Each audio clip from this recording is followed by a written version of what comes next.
Sapusik Nation, pada video kali ini aku akan ngebahas ya lanjutan video tentang Law of Attraction dan Reality Transurfing yang sebelumnya pernah aku buat di suatu kamar hotel ya. Nah, di video itu aku menjelaskan di endingnya, yaitu adalah aku akan melanjutin pembahasan tentang perasaan kita tentang uang yang itu ternyata bisa menarik suatu amount, suatu nilai ya, yang itu ternyata korelasinya adalah sesuai dengan perasaan kita. Mungkin teman-teman bingung maksudnya gimana tuh ini gitu. Nah, itu akan kita bahas di video kali ini guys. Jadi kemarin aku ada diskusi dengan salah satu teman aku yang itu juga sama-sama pelaku bisnis gitu. Bedanya dia sudah punya bisnis yang jumlahnya banyak dan dia secara pikirannya juga sangat-sangat kredit gitu ya di dalam pikirannya gitu. Nah, dia curhat bahwa dia punya partner bisnis yang endingnya tuh ngecu dia gitu ya, ngebohongin dia, intinya membuat dia rugi, dan ruginya itu nggak tanggung-tanggung itu sampai 2 miliar ya, walaupun memang kerugiannya itu finally bisa ke backup gitu ya, tetapi perasaan jengkelnya itu masih gimana ya, masih ada gitu kan, sehingga dia curhat ini. Dan di curhat ini juga dia bilang, kok malah orangnya ini sekarang kok malah orangnya ini tuh sekarang malah tambah makin kaya gitu. Sedangkan aku yang istilahnya dikecu gitu ya, yang kena perkecuannya kok malah enggak sekaya dia ya, atau mungkin malah lebih kaya daripada dia, malah dia yang lebih kaya gitu. Nah, ketika dia ngomong gitu ya tentu aku tanggapin, tapi di situ aku udah ngerti ya kenapa kok bisa seperti ini gitu. Nah guys, jadi ya sering terjadi di kehidupan kita, atau mungkin kamu juga gitu ya, dan aku juga sebelum tahu fakta yang akan aku share ke kamu ini juga aku sering mengalami itu gitu ya.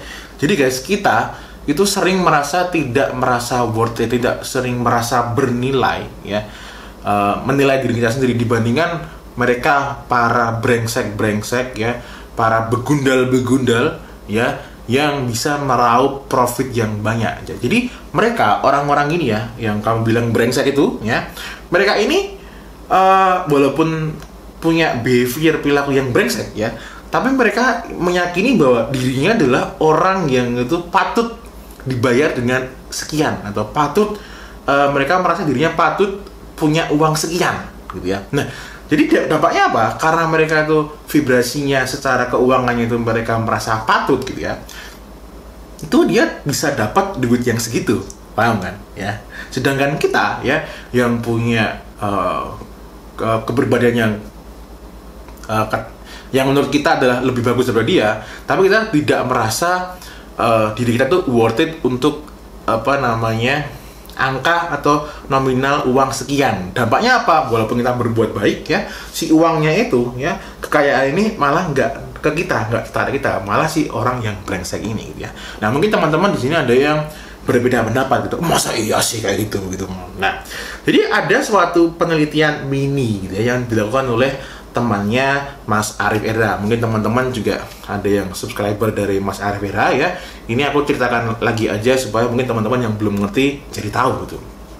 Jadi temannya Mas Arif Era ini, dia itu melakukan eksperimen apa? Jadi dia di dalam amplop atau dompet gitu ya, dia tiap hari bawa itu, di dalamnya ada uang pecahan paling kecil sampai pecahan besar. Jadi setiap ada pengamen yang nanti akan minta uang ke temannya Mas Arif Era ini gitu ya, itu akan dikasih berapapun mintanya si pengamen gitu ya. Jadi misal pengamen, bang minta dong uangnya, misalnya dia ngamen enggak gitu ya, ngamen gitu kan. Biasanya kalau ngamen itu kan minta seikhlasnya gitu kan. Tapi di penelitian ini ya, yang sengaja dilakukan itu, si temannya Mas Arif itu akan menawarkan, kamu mau berapa gitu kan, uangnya mau berapa gitu. Nah, ternyata setelah penelitian itu dilakukan selama beberapa kurun waktu ya, lucunya ya guys, dari pecahan paling kecil sampai 100.000 itu ya, tidak ada satupun pengemis ataupun orang ngamen ataupun orang yang meminta-minta yang lainnya itu yang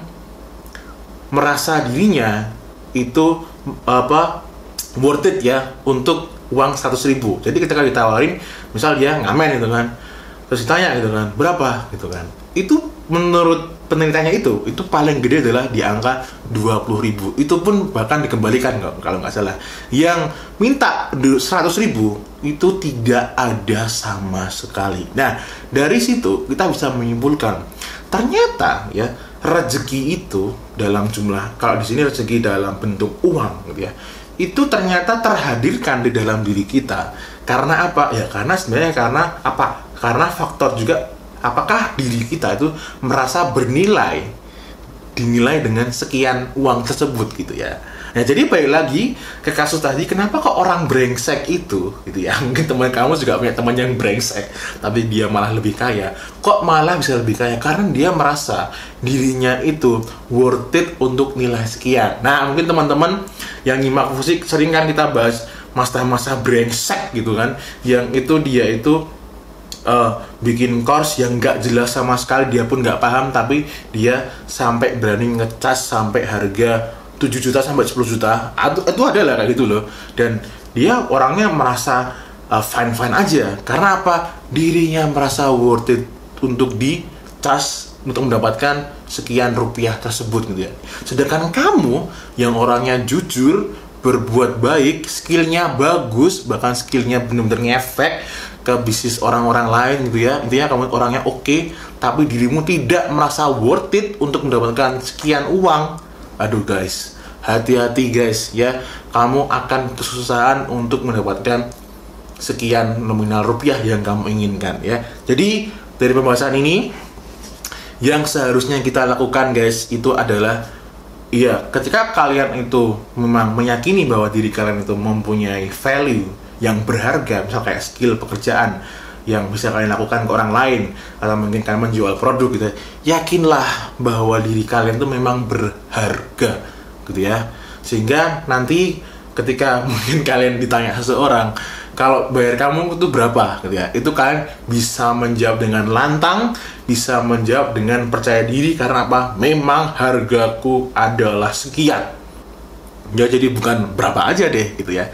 Oke gitu ya. Oke gitu guys, untuk pembahasan video kali ini nggak terlalu panjang lebar, semoga bermanfaat. Mungkin buat teman-teman yang masih baru pertama kali dengar topik kayak ginian dari mulutnya Fusik ya, silakan aja komen di bawah kalau mungkin ada yang punya unek-unek yang sama gitu ya, punya pengalaman ketemu orang yang brengsek tapi malah jauh lebih kaya ya. Silakan kita bisa diskusi di kolom komentar, atau mungkin kita nanti kan bisa diskusi juga di Instagram Fusik gitu ya. Oke gitu. Nah, mungkin teman-teman yang punya request topik-topik seperti ini silakan aja kalian request ya, karena aku kalau bikin kayak gini kan gampang editnya juga, dan aku nggak perlu lihat dashboard kalau biasanya di Facebook Cast gitu ya.